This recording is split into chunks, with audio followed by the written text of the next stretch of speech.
The stars had always watched Earth with cold indifference. For thousands of years, humans looked up at the night sky and wondered if they were alone.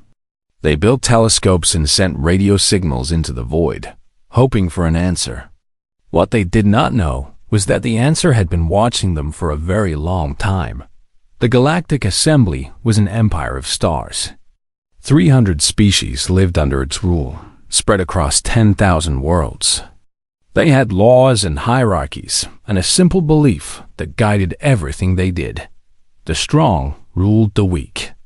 This was the natural order of things. This was how the universe worked. The Varani were one of the oldest species in the assembly. They had scales like fish and eyes like cats, and they had conquered 40 worlds before humans learned to make fire. Ambassador Thelos was their representative, a creature of ancient blood and deep pride. When his survey fleet of 12 warships jumped out of hyperspace near Jupiter, he expected nothing more than another routine mission. Scan the third planet, Thelos ordered from his command throne. Show me these humans. The holographic display flickered to life. Earth appeared before him, blue and green and full of primitive life. His officers counted cities and measured technology. They detected radio waves and satellite networks and nuclear signatures. Assessment? Thelos asked. His science officer bowed his head. Class 7 civilization, ambassador, pre-hyperspace. No unified government. They fight among themselves regularly. Standard primitive behavior. Thelos made a sound of disgust. Another species that cannot even unite their own world. How tedious. He waved a clawed hand. Prepare the integration protocols. We will give them the standard offer. The standard offer was simple. Submit to the assembly or face destruction. No Class 7 civilization had ever refused. They lacked the technology to fight back. They lacked the unity to resist. They always surrendered, and then they became resources for the greater empire. But Earth was different. Earth had a secret. 12,000 kilometers beneath the surface of the moon, Admiral Park Dowan received the alert. He was 63 years old, with gray hair and steady hands and eyes that had seen things no civilian would ever believe. For 40 years, he had commanded humanity's greatest secret. For 40 years, he had waited for this exact moment. "Confirmed contact, sir," said Captain Kim Yuna from her station. She was younger than Do-hwan by 20 years, but her voice was just as calm. 12 vessels. Configuration matches Profile Alpha from the archives. Profile Alpha, the designation they had given to the alien. Technology recovered from Antarctica in 1962. A crashed scout ship. Frozen in ice for perhaps 1,000 years. The discovery that changed everything. Do-hwan remembered the day they opened that ship. He had been a young lieutenant then, assigned to the excavation team. Inside they found star charts and engine designs and weapons beyond anything humans had imagined. They also found a database, a library of galactic knowledge that took decades to translate. The truth was terrifying. The galaxy was full of life, but it was not friendly. Species conquered species. Worlds burned. The strong took what they wanted, and the weak disappeared into history. Humanity was alone and small and completely unprotected. The governments of Earth made a choice that day. They would not reveal this knowledge to the public. They would not cause panic. Instead, they would prepare. In secret, in silence. For as long as it took. Contact the Security Council, Do-hwan said. Begin Protocol Omega. Deep beneath mountains and oceans, hidden installations came to life. Engineers and scientists who had dedicated their lives to this moment began final preparations. And behind the dark side of the moon, in a shipyard that officially did not exist, a massive shape began to stir. Do-hwan turned to his communications officer. Send a shuttle. A small one. Make it look primitive. Lieutenant Choi Min-ho volunteered for the mission. He was 31 years old, trained in diplomacy and combat in equal measure. He understood what was required of him. He would approach the alien fleet in a ship powered by chemical rockets. He would pretend to be afraid. He would pretend to be weak. He would buy time. The shuttle launched from a Palmasund facility in the Pacific Ocean.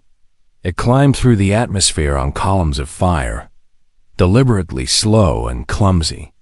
Minho transmitted greetings on every frequency, using every human language. He acted like a primitive creature meeting gods for the first time. The Varani were amused. Ambassador Thelos permitted the human shuttle to dock with his flagship. He found the small creature fascinating in a pathetic way. Humans were soft and fragile. They had no claws, no scales, no natural weapons. How had such a weak species even survived on their own world? You will submit your planet to Galactic Assembly jurisdiction, Delos announced through a translator device. His voice was like grinding stones. This is not a request. This is an inevitability. Minho stood in the alien audience chamber, surrounded by creatures that could kill him with a gesture. He kept his face humble and his voice soft. Of course, Ambassador. We understand our position. We would just like to discuss the terms first. Perhaps negotiate certain protections for our population. Thelos made a sound that might have been laughter. Negotiate? Primitives do not negotiate. Primitives accept what they are given. He leaned forward, his cat-like eyes bright with contempt. You have 72 hours to prepare your world for integration. After that, we will demonstrate what happens to species that waste our time. Minho bowed low, hiding the smile that wanted to cross his face. We understand, Ambassador. 72 hours. We will be ready. He returned to his shuttle and transmitted a coded message to Earth. 3 words. Clock is running. Admiral Park Dohan received the message in the underground command center. Around him, officers and technicians worked at their stations, coordinating the greatest deception in human history. 72 hours, Dohan said quietly. He looked at the tactical display, where 12 alien warships hung in space like hungry predators. They thought they were dealing with sheep. They thought this would be easy. Captain Kim Yuna approached his side. The Aegis is completing final preparations. Dr. Han reports all systems will be operational within 48 hours. Dohan nodded slowly. Then we let them wait. Let them feel confident. Let them believe they have already won. He turned to face his command staff, these men and women who had kept humanity's secret for so long. In 3 days, the galaxy is going to learn something important about our species. Something they should have figured out a long time ago.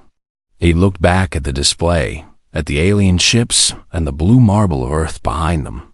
Humans do not surrender. We adapt. We overcome. And when something threatens our home, his voice hardened into steel. We become the most dangerous thing in the universe. The countdown had begun. The United Nations Security Council met in a bunker 100 meters beneath New York City. Presidents and prime ministers sat around a circular table, their faces lit by holographic displays. This was not the public chamber where diplomats made speeches for cameras. This was the secret room, the one that appeared on no blueprint, the one built specifically for this day. President Lee Sun-hee of the Republic of Korea stood at the head of the table. She was 54 years old, small in stature, but large in presence. She had led her nation through 3 crises in 5 years. Now she would help lead the world through its greatest test. The alien fleet has positioned itself above East Asia, she said. Her voice carried no emotion, only facts. They have given us 72 hours to accept their terms. Complete surrender. Resource extraction rights. Population management. She paused. In their language, this means slavery. Defense Minister Baek Ji-woo pulled up tactical projections.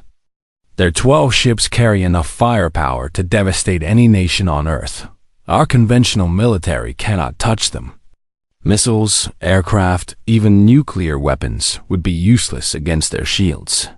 The American president leaned forward. Then we fight with unconventional means. What about the Antarctica project? The room fell silent.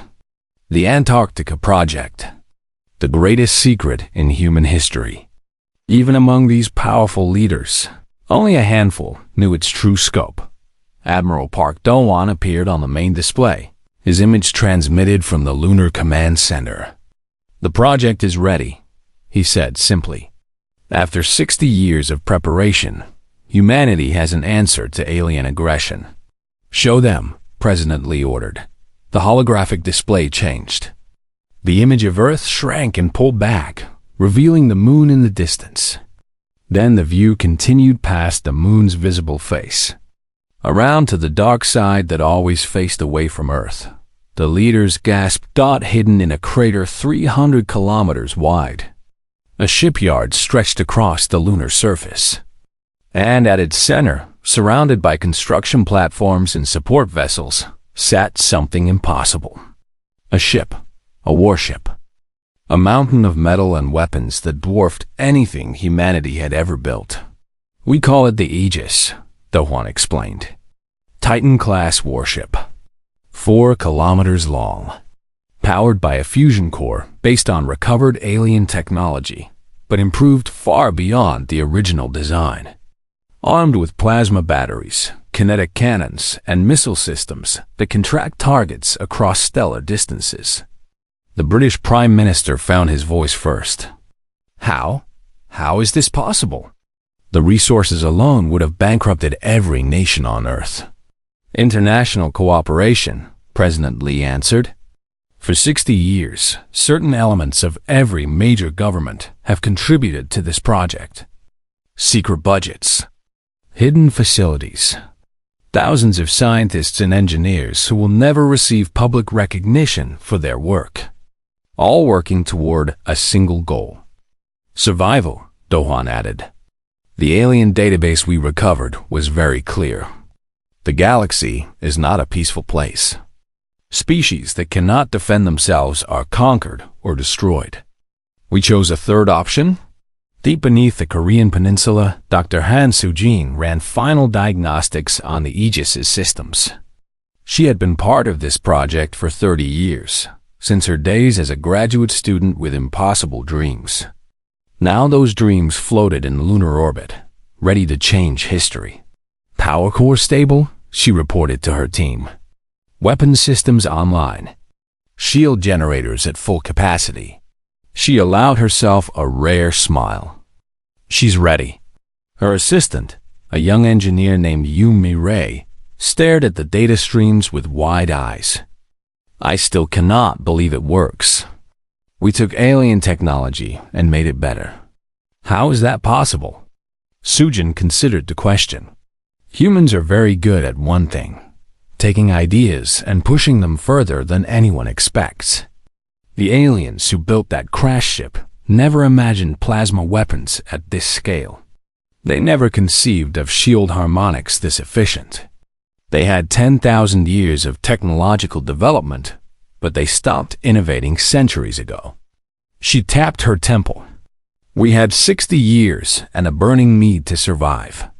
Necessity creates miracles. Aboard the Varani flagship, Ambassador Thelos grew impatient. The humans were stalling. They sent diplomats to discuss terms, asked endless questions about integration procedures, requested time to prepare their population for the transition. Standard delay tactics from a primitive species hoping for rescue that would never come. They are like insects. Thelos complained to his second-in-command, a younger Varani named Korath. Scurrying and chattering while the boot descends.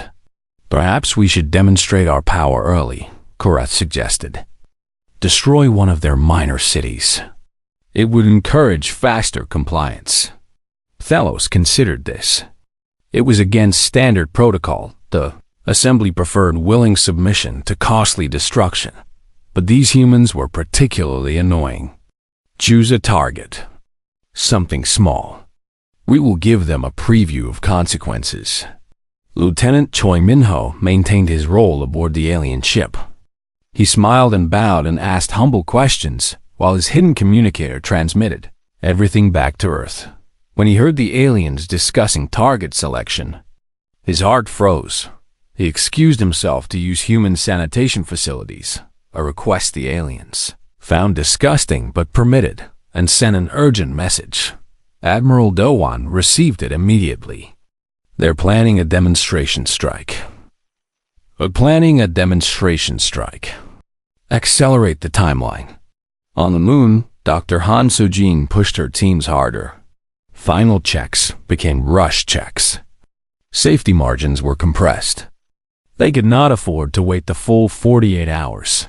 Captain Kim Yuna monitored the alien fleet's movements. They're repositioning. Weapon signatures are increasing. She turned to Do-won. Sir, they're going to fire on someone. Time to Aegis deployment? 12 hours at minimum safe operation. 6 hours if we accept risks. Do-won made the hardest decision of his life. Accept the risks. Launch the Aegis.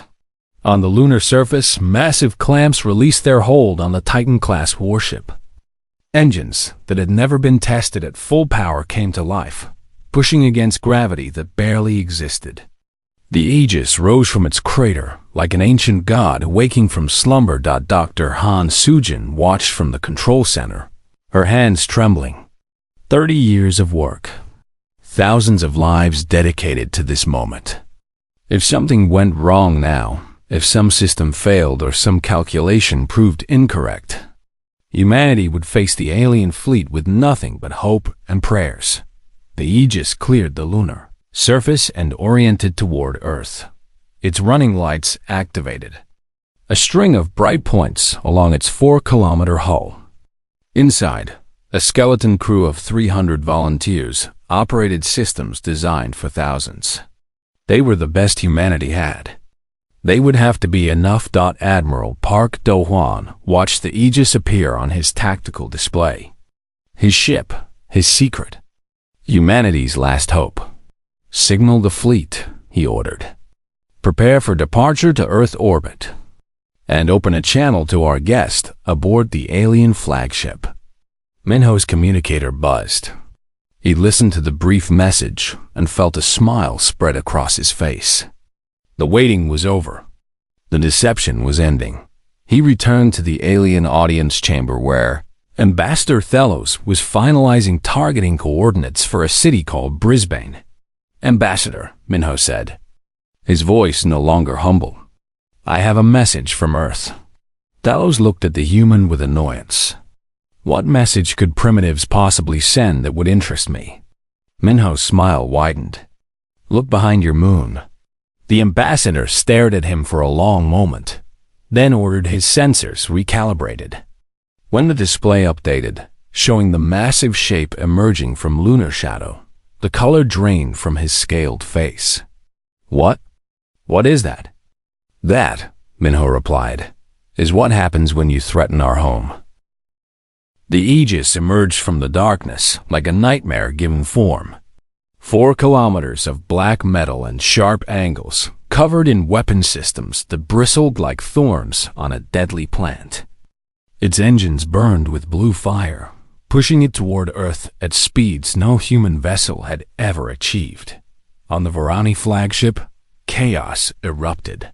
Mass displacement readings are impossible. The sensor officer shouted. His claws scratched at his console as if the machine itself betrayed him. That vessel is larger than anything in active service. Larger than anything built in 3,000 years. Ambassador Thelos stared at the display, his ancient confidence crumbling. He had served the Galactic Assembly for 2 centuries. He had overseen the integration of a dozen worlds. Never, not once, had a primitive species surprised him like this. Titan class, Korath whispered beside him. The profile matches Titan-class warship specifications. But those were decommissioned before I was born. No species has the resources to build such a thing. No species has the need. Apparently, Delos replied through clenched teeth. These humans disagree. Lieutenant Choi Min-ho stood calmly in the audience chamber, watching the aliens panic. For 3 days, he had bowed and scraped and pretended to be afraid. Now he stood straight, his eyes bright with satisfaction. "You should probably answer that transmission," he suggested. "I believe Admiral Do-won wishes to speak with you." The main display flickered and a human face appeared. Park Do-won looked tired. He had not slept in 48 hours, but his voice was iron. "The Rani Fleet. This is Admiral Park Do-won of the Earth Defense Coalition. You are ordered to stand down immediately and withdraw from the Sol system. Any hostile action against Earth or its people will be met with overwhelming force." He paused, letting the words sink in. "This is your only warning." Delos gathered what remained of his composure. "You cannot intimidate the Galactic Assembly with one ship. We have thousands of vessels, millions of soldiers, the combined might of 300 species. Your toy changes nothing. Then you won't mind if we demonstrate what our toy can do." On the Aegis, Captain Kim Yuna coordinated weapons targeting. "Forward plasma batteries are charged, Admiral. Ready to fire on your command." Do-won considered his options. They needed to establish credibility without starting a war. They needed to show strength without appearing aggressive. It was a delicate balance, like threading a needle while standing on the edge of a cliff. "Target the asteroid at coordinate 773, he ordered. "The large one. Let them see what we can do to rock before they consider what we can do to ships." The Aegis turned slightly, bringing its 4 batteries to bear on a chunk of space debris 50 kilometers away. The plasma cannons hummed with building energy. Then they fired. 3 beams of superheated plasma crossed the void in an instant. They struck the asteroid simultaneously, and the 2-kilometer rock simply ceased to exist. It did not shatter or explode. It vaporized. One moment it was there. The next moment it was expanding gas and dust. On the Varani flagship, the weapons officer made a sound of pure terror. "Ambassador, that energy output exceeds our entire fleet's combined firepower. A single volley from that ship could destroy us all." Delos said nothing. He could not speak. For the first time in 200 years, he understood what it felt like to be the prey instead of the predator in the bunker beneath New York. World leaders watched the demonstration with mixed emotions. Relief that the weapon worked. Fear of what it represented. And deep beneath everything else, a fierce pride that humanity had built such a thing. President Lee Sun-hee allowed herself a small moment of satisfaction before returning to business. "Now we negotiate from strength. Admiral Do-won maintained pressure but did not provoke further. We want them to leave, not to call for reinforcements." "Understood, Madam President." On the Lunar Command Center, Dr. Han Soo-jin monitored the Aegis' systems with obsessive attention. The weapons test had stressed several components beyond the limits. Nothing had failed yet, but she could see warning signs in the data. "The port plasma conduit is running hot," she reported to her team. "If we fire the forward batteries at full power again, we might experience cascade failure." Yu-Mai-Rei looked up from her station. "Should we warn the Admiral?" Soo-jin hesitated. Do-won needed to project absolute confidence. If the aliens sensed any weakness, any hint that the Aegis was not the invincible fortress it appeared to be, they might decide to test its limits. But if the ship failed at a critical moment, everything would be lost. "Not yet," she decided. "Keep monitoring. If the situation becomes critical, I will inform command personally." The standoff continued. Hours passed. The Varani fleet remained motionless, neither advancing nor retreating. Ambassador Thelos sent increasingly desperate communications to distant assembly bases, begging for guidance, for reinforcements, for someone to tell him what to do. The responses were not helpful. The nearest battle group was 3 weeks away. The Assembly High Council was in session, debating the implications of a primitive species possessing Titan-class technology. No one had anticipated this situation. No protocols existed for dealing with it. Lieutenant Minho requested permission to return to Earth. Fellows granted it immediately. He wanted no humans on his ship while he decided his next move. As Minho's shuttle departed, he sent one final message to the alien bridge. Ambassador, a word of advice from one species to another. We knew you were coming. We have known for 60 years. Everything you have seen, everything you have experienced has been planned. If you attack now, you will lose. If you call for help, you will only bring more ships for us to destroy. He paused at the airlock. Go home. Tell your assembly that Earth is not worth the cost. And pray that we never decide to come looking for you. The shuttle launched and fell toward Earth, leaving the alien fleet alone with the monster they had awakened on the Aegis. Commander Shin Yunji walked the corridors of the great ship. She was responsible for tactical operations, for knowing every weapon system and every defensive capability. But in this quiet moment, she allowed herself to simply appreciate what humanity had achieved. The walls hummed with power. Thousands of systems worked in perfect harmony, a symphony of engineering that should have been impossible. Humans had built this. Humans who had discovered fire only 100,000 years ago. Humans who had reached their own moon only 60 years past. Now they stood among the stars as equals, perhaps even as superiors.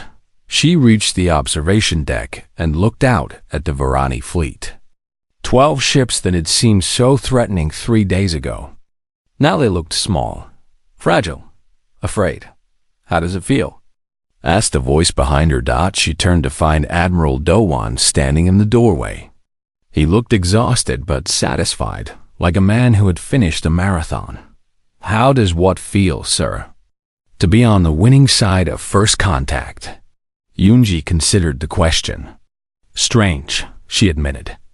I spent my entire career preparing for the worst, training for a battle we might not survive. And now, she gestured at the enemy fleet. They are the ones who are afraid. Dohan nodded slowly. This is just the beginning, Commander. The Varani will leave. They have no choice. But word will spread. The galaxy will learn that Earth has teeth. Some species will want to be our friends. Others will want to test us. The real challenges are still ahead. Then we will meet them, Yunji replied. We built one Titan. We can build more. Whatever comes, humanity will be ready. Dowan smiled, a rare expression on his weathered face. That is exactly what I needed to hear. They stood together in silence, watching the stars and waiting for the galaxy's next move. Ambassador Thelos made his decision at midnight Earth time. He would not retreat without testing these humans at least once. His pride demanded it. His position in the assembly hierarchy demanded it. If he returned home having surrendered without a single shot fired, his career would be finished. Target the human warship, he ordered. Concentrated fire from all vessels. Let us see how strong their shields really are. Korath hesitated. Ambassador, our weapons readings suggest their defenses are far beyond our... I gave an order. Thelos rose from his command throne, scales flushed with anger and fear. If we cannot defeat them, we must at least learn their limits. The assembly needs this information. Fire. 12 Varani warships oriented their weapons toward the Aegis. Plasma batteries charged. Missile tubes opened. In a coordinated volley that would have reduced any normal vessel to slag, they unleashed everything they had. On the Aegis, alarms screamed. Incoming fire. Captain Kim Yuna announced. Multiple warheads, multiple plasma streams. Impact in 7 seconds. Admiral Park Do-won gripped the arms of his command chair. All hands, brace for impact. Maintain shield integrity. The attack struck the Aegis like a storm hitting a mountain. Plasma washed across its shields in waves of superheated destruction. Missiles detonated against energy barriers that flickered but held. The great ship trembled, its frame absorbing forces that would have torn lesser vessels apart. Then silence. "Damage report," Dohan demanded. Yuna studied her displays with barely controlled amazement. Shield integrity at 94%. Minor power fluctuations in secondary systems. Hull integrity unchanged. She looked up. "Admiral, their entire combined assault barely scratched us." In the engineering section, Dr. Han Soo-jin watched the same data with mixed relief and concern. The shields had held beautifully better than even her optimistic projections. But the power systems were straining. The hot plasma conduit was now critical. One more major engagement could cause serious problems. She opened a private channel to the bridge. "Admiral, this is engineering.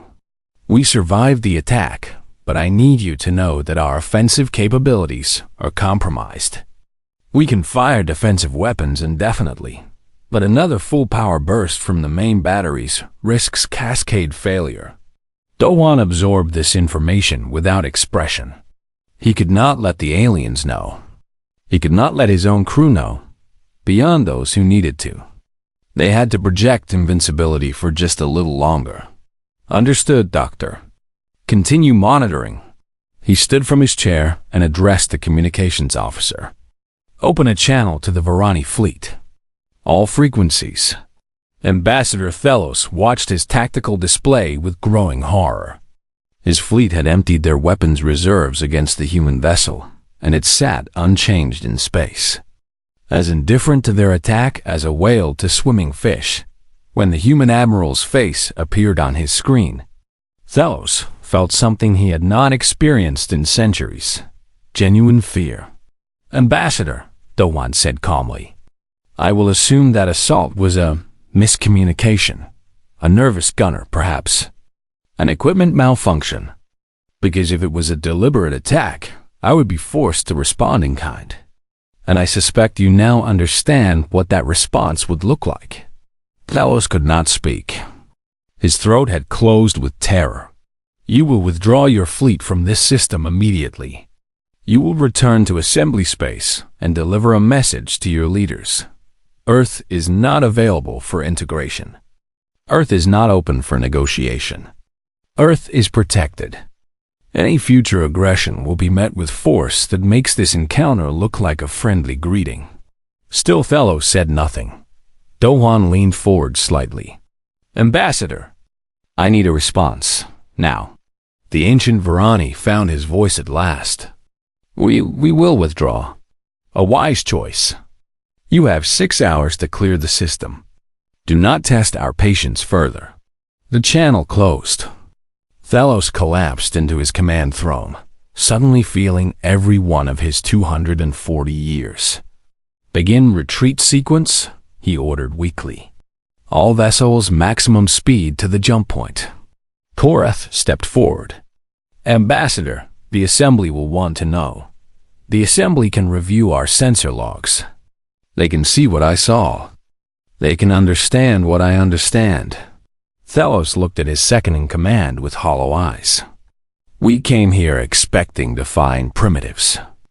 We found something far worse. We found humans."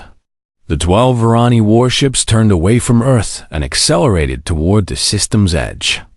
Within hours, they would reach safe jump distance and vanish into hyperspace.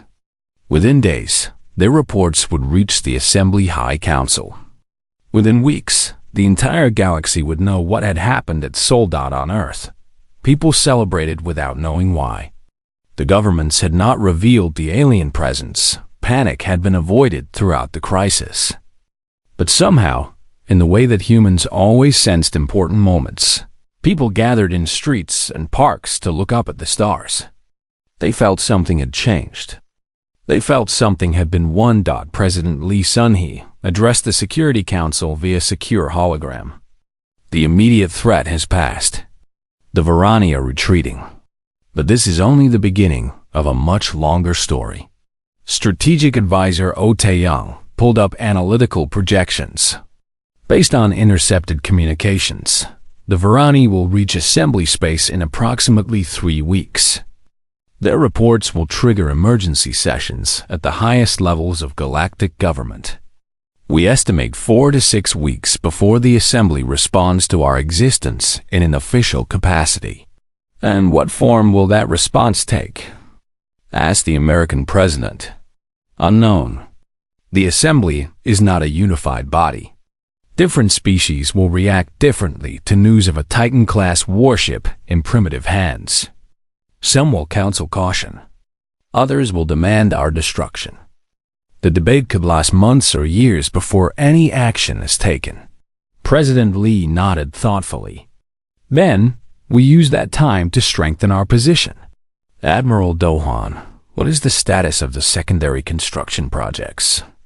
Do-hwan's image flickered slightly. Communication delays from the moon. 3 additional Titan-class hulls are in various stages of completion. The Guardian is approximately 70% finished. The Sentinel is at 40%. The Warden is still in framework phase. Accelerate all timetables. I want at least 2 more operational warships before the assembly decides how to respond to us. The Admiral saluted. Understood, Madam President. On the Aegis, the crew allowed themselves a brief moment of celebration. They had faced an alien fleet and won. They had protected their world without firing a shot in anger. The ship's corridors echoed with cheers and embraces and tears of relief. Commander Shin Yoonji found Captain Kim Yua alone on the observation deck. The younger officer was staring at Earth, watching the blue planet slowly rotate below them. We did it, Yoonji said simply. Yuna nodded slowly. We did. But the Admiral is right. This is just the beginning. We showed the galaxy that we have claws. Now they will decide whether to fear us or test us. She turned to face her superior. What do you think they will choose? Yoonji considered the question. She thought about human history, about all the times stronger powers had encountered weaker ones. She thought about how rarely the strong chose peace when they could choose dominance. I think they will test us, she said honestly. And I think we need to be ready when they do. Outside the viewport, the stars waited. Somewhere out there, ancient powers were learning that the universe had changed. A new player had entered the game, and nothing would ever be the same. 1 month after the Varani retreat, the galaxy was still trembling. The news spread faster than light through the assembly's communication networks. A primitive species on the edge of known space had built a Titan-class warship. They had faced an integration fleet and won. They had weapons that exceeded anything built in 3,000 years. Suddenly, everyone wanted to know about Earth. The first diplomatic vessels arrived within weeks. Not warships, this time observation craft and ambassador yachts from species scattered across a dozen sectors. Some came out of fear. Others came out of curiosity. A few, surprisingly, came hoping to find allies against their own enemies. President Lee Sun-hee addressed the expanded United Nations General Assembly in a hall that had been hastily modified to accommodate alien observers. 17 species had sent representatives.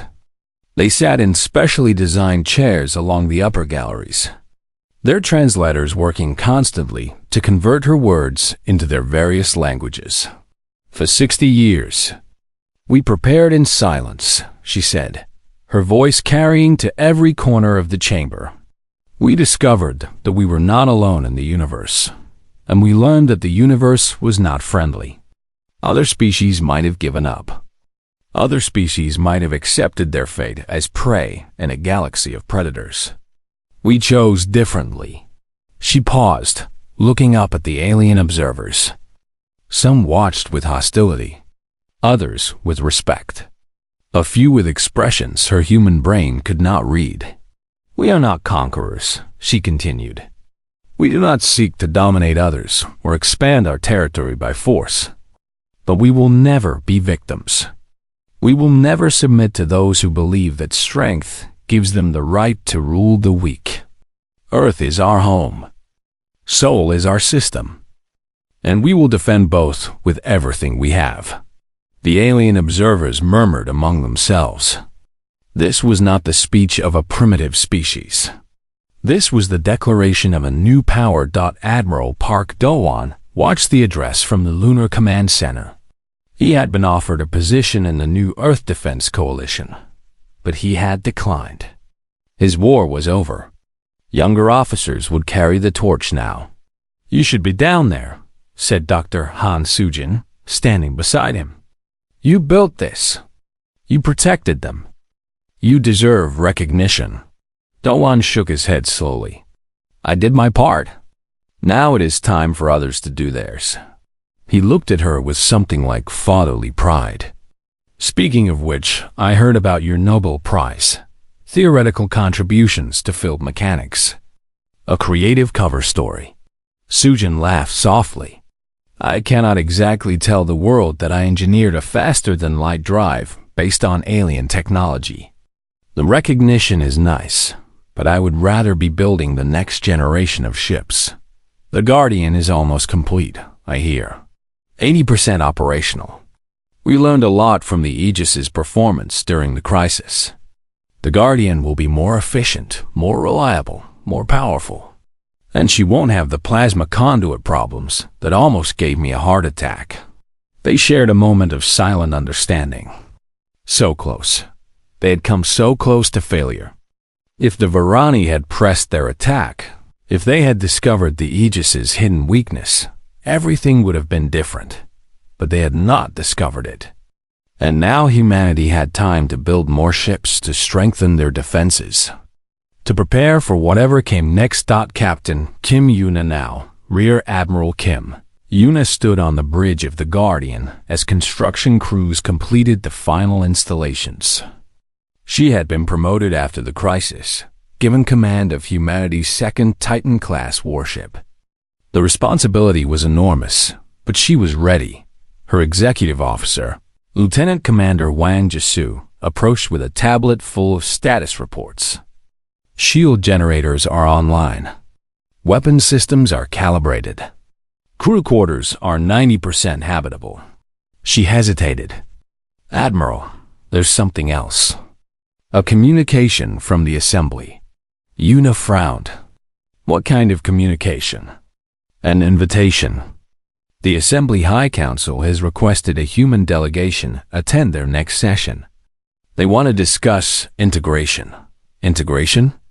Yuna felt a flash of anger. "After everything that happened, they still want to integrate us? Not that kind of integration. They're proposing membership. Voting rights. A seat on the council." Jisu looked as surprised as Yuna felt. "It seems some species have decided we would make better allies than enemies." Yuna absorbed this information slowly. Everything they had feared, everything they had prepared for, had assumed the galaxy would be hostile. But perhaps humanity's display of strength had created other possibilities. Perhaps showing that they could fight had given them the chance to build instead. "Forward the communication to President Lee," she said finally. "Let the diplomats handle the diplomacy. We have a ship to complete." On Earth, the public finally learned the truth. The governments could no longer hide what had happened. There were too many witnesses, too many alien visitors, too many questions that could not be answered with lies. The revelation came slowly, carefully, managed by psychologists and media experts to minimize panic. To everyone's surprise, panic was not the dominant reaction. Humans had spent their entire existence looking up at the stars and wondering if they were alone. Now they knew. And instead of fear, most people felt something closer to pride. Humanity had built a ship that frightened empires. Humanity had stood against conquerors and won. Humanity was not small or weak or helpless. They were contenders. They were players on a galactic stage. And whatever came next, they would face it together. Lieutenant Choi Min-ho retired from active service. He had done enough, seen enough, risked enough. He bought a small house on the coast of Jeju Island and spent his days fishing and watching the waves.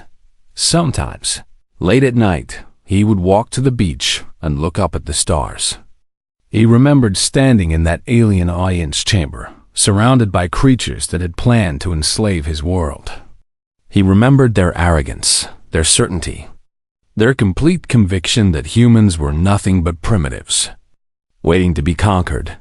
He remembered.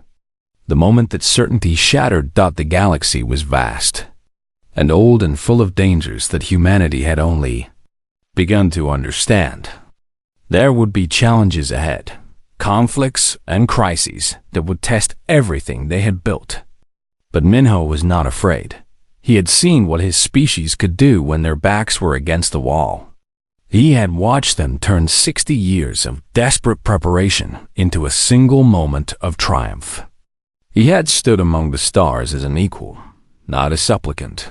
Whatever came next, humanity would face it the same way they had faced everything else in their history, by adapting, by fighting, by refusing to surrender no matter the odds.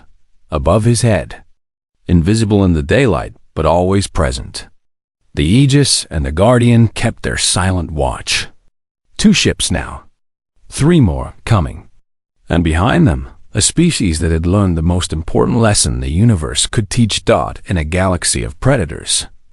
The only real protection was the ability to bite back. Minho smiled at the sky and whispered words that no alien translator could ever fully capture. We are human. We are not afraid.